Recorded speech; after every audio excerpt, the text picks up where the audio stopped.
dependência química sempre foi um problema sério e difícil de ser resolvido. Com a chegada do crack, a situação ficou muito pior e requer cada vez mais atenção do poder público. Para discutir esse assunto, o Alerj Debate de hoje recebe Alexandre Duque, que é especialista em tratamento e prevenção às drogas, José Martins Cipriano, fundador da Comunidade Católica Maranatá, e o deputado Márcio Pacheco. Senhor Martins, vou começar com o senhor para que o senhor explique para a gente qual é o trabalho que a Comunidade Maranatá desenvolve junto aos dependentes químicos no tratamento dessas pessoas. Desde o acolhimento que nós fazemos na instituição, onde fazemos a triagem, e a maioria das vezes são pessoas já vindo como morador de rua, né? E ele é acolhido com muito amor, um abraço. Aí ele passa exatamente por uma triagem com a nossa equipe terapeuta e pela assistência social, pela enfermeira, pelo nosso psiquiatra e a psicóloga também, que se eles aceitarem as normas da casa e o tratamento, que é de 9 meses, nós o acolhemos. E depois, dentro desse período, nós transferimos para uma das nossas unidades, espalhada no estado do Rio de Janeiro. Então, essas pessoas chegam lá espontaneamente, voluntariamente, chegam porque querem se tratar. Na maioria das vezes, sim. Também as famílias que chegam pedindo misericórdia ou ajuda, porque já não suporta mais aquela pessoa na família devido ao uso abusivo de drogas, que os leva muitas vezes, claramente, a furtos e outras coisas mais, e passa a ser um problema para a família e para a sociedade. Então, nos pede ajuda, onde também acolhemos com muito carinho essas pessoas. Alexandre, a gente sabe que todo tratamento de dependência química envolve uma série de dificuldades, até para manter essas pessoas no tratamento. Quais são os maiores problemas enfrentados, tanto pelos pacientes como por quem faz o tratamento, né, para conseguir reverter a situação dessas pessoas? Um dos maiores problemas é a aceitação do usuário, né? Ele chegar ao entendimento que ele precisa realmente da ajuda para ser tratado e aí dar sequência a esse tratamento, que não é fácil, né? As etapas do tratamento são difíceis e isso é uma dificuldade que nós encontramos no tratamento para o usuário de drogas. E quais são essas etapas para fazer esse tratamento? A primeira etapa, obviamente, é a desintoxicação, né? Aquele primeiro momento que ele entra na instituição, que ele vai se adaptar, né, a um tipo de vida nova, né, onde ele vai mudar completamente os seus hábitos, ele vai passar a viver uma vida cheia de regras, né, e então esse primeiro momento da desintoxicação, que ele também chega com muitos comprometimentos físicos, né, e ele, então, esse momento de adaptação, de desintoxicação, é na primeira etapa que a gente entende que ele vai apresentar aí alguns complicadores, né? E no segundo momento seria o entendimento realmente do tratamento, né? A maneira do tratamento, como ele vai ser feito, né? O tempo, enfim. E aí começar todo um tratamento de mudança comportamental, né? Através de uma série de ferramentas que nós vamos aplicando ao longo desse tratamento. E a última etapa que seria realmente a fase de reinserção social, de preparar o indivíduo, né, a volta à sua casa, à sociedade, a ser reintegrado realmente ao mercado de trabalho. Então seria a última fase, também uma fase também difícil, né? Não é fácil porque eles chegam completamente destruídos, né? E a vida profissional muitas vezes também dilacerada, e aí retomar tudo isso também é uma etapa complicada, não é fácil.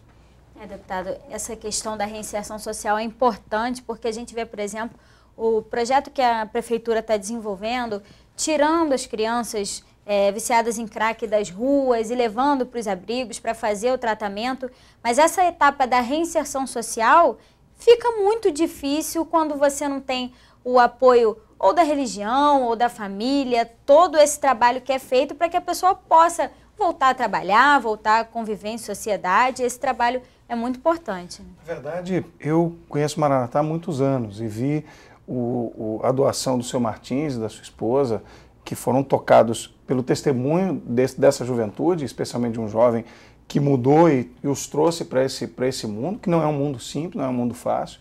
Viver uma doação plena como eles vivem, de já terem tratado mesmo e salvado a vida de milhares e milhares de jovens, significa que, de fato, você não está fazendo a política, você está fazendo o amor verdadeiro acontecer. Quando você fala de trazer e tirar os jovens da rua, há todo um processo que se inicia desde o acolhimento, da chegada nesse indivíduo, nessa criança, seja ele, e se ele for de modo truculento, a reinserção será truculenta também. Se a chegada, o primeiro envolvimento dessa pessoa, que vem, como disse o Duque, dilacerado, que vem com uma dor imensa, que vem, às vezes, com traumas de família enormes. Se o primeiro acolhimento não for feito com amor, a reinserção também não será feita com amor. É claro que, sobre esse tema específico, né, de tirar a criança das ruas de forma sem a sua anuência, eu, particularmente, tenho uma posição favorável a essa questão. Ainda a despeito de que alguns sejam contra, eu sei que o programa não é sobre esse tema, só para levantar. Eu não sou contra o que a prefeitura está fazendo. Até porque eu acredito que uma criança de 6, 7 anos, os meus filhos de 6, 7 anos não têm liberdade nenhuma. Se eu disser, nem discernimento vai aqui, ainda para escolher, lá, né? Vai fazer o que eu quiser. Então, se uma criança não tem pai, não tem mãe, está na rua, nas drogas, cabe ao Estado, sim, tutelar a vida dela. E, na minha opinião, o direito à liberdade não pressupõe o direito de defesa à vida. Se a vida é mais importante, o Estado tem que ir lá e defender a vida, mesmo se aquela criança for cerceada na sua liberdade. Essa é a minha opinião. Agora, eu acredito que, no caso do Maranatá, o diferencial já está nessa acolhida, né? O diferencial está na maneira que faz o primeiro atendimento. E a maneira que desemboca, então, na inserção social. O jovem, o adulto, quando ele vai para a inserção social, ele não está somente pronto para largar as drogas, ele teve um reconhecimento dele mesmo, né? Uma amorização, um reconhecimento, um encontro com Deus, né? Que faz com que ele volte para a sociedade novo, diferente. Eu acho que essa é a diferença de um instituto como o Maranatá. Senhor Martins, o senhor falou no início do programa que para essa pessoa começar o tratamento, ela tem que aceitar uma série de regras também, até para que esse tratamento seja bem sucedido. Que regras são essas? Primeiro, como o deputado falou, ele tem que querer aceitar o tratamento, ele tem que chegar à conclusão que ele precisa de ajuda. Se realmente não chegar a essa conclusão, de nada vai adiantar. Se ele vem à força, vamos dizer, para um tratamento, o desejo da família, uma imposição, fica mais difícil o tratamento. Mas quando ele procura ajuda, ele quer ajuda, fica bem mais fácil o tratamento em todas as demais etapas que o Alexandre já começou a abordar também esse assunto. Primeiro ter feito a triagem, depois cuidar de toda essa parte ambulatorial, exatamente, cuidar da sua saúde, ver a sua necessidade, contato com a família e todo o programa que se tem dentro da instituição, dia a dia, que vai desenvolvendo a cada mês, exatamente, até chegar ao 9º mês, onde vai ser cuidado, exatamente para que ele possa voltar à família ou voltar ao mercado de trabalho, onde muitas vezes tiramos até a certidão de nascimento que chega à instituição sem nenhum documento, que é um trabalho muito árduo, que tem que correr todos os cartórios, porque não tem certidão de nascimento. E depois, onde conseguir exatamente no mercado de trabalho, um trabalho onde nós permitimos, esses que não têm ainda família, não tem ainda para onde voltar, assim terminar o tratamento, ele começa a trabalhar, vai e volta, dentro de uma disciplina, a gente guarda o dinheiro deles, o salário dele, com 3 meses, aí sim ele vai alugar uma casinha para ele, uma kitnet, para ele começar a vida dele, exatamente, no trabalho. E quem tem dado muitos frutos, temos vários hoje na instituição que está exatamente nesse processo. E até na empresa que eu trabalho, tem colocado muitas pessoas na área da construção civil, que tem ajudado a muitos. E realmente está tendo um desempenho muito grande realmente lá no seu trabalho. Isso que nos deixa felizes e também todo esse processo que tem de acompanhamento, o pós-tratamento, que exatamente tem um cronograma que ele tem que cumprir assim que ele sai da instituição, voltar a fazer o pós-tratamento com com a nossa psicóloga, né, com a assistência social e tudo mais, para ele realmente começar a caminhar depois tranquilamente, com suas sozinho, próprias né? pernas. Sem precisar de tanta ajuda. Com certeza. É muito interessante esse processo de acompanhamento pós-tratamento, já que a gente sabe que muitas pessoas são reincidentes em relação às drogas, né? Muitas vezes ela passa por aquele período de abstinência e se depois ela fica distante do tratamento, ela acaba voltando a consumir. E é interessante que o senhor Martins falou em relação à conquista do emprego. Mesmo após a conquista do emprego, o salário fica por um tempo sendo controlado pela instituição, exatamente, que é também uma forma de prevenir, né, que ele consuma, utilize esse dinheiro para consumir drogas. Né? O primeiro salário é uma grande dificuldade, né? É verdade. O primeiro salário é o momento da recaída deles, né? Então a gente tem que tomar muito cuidado, orientar muito, tem todo um trabalho aí de plano de vida que a gente fala, né? Preparar o indivíduo à saída, né? E lidar com esse primeiro salário.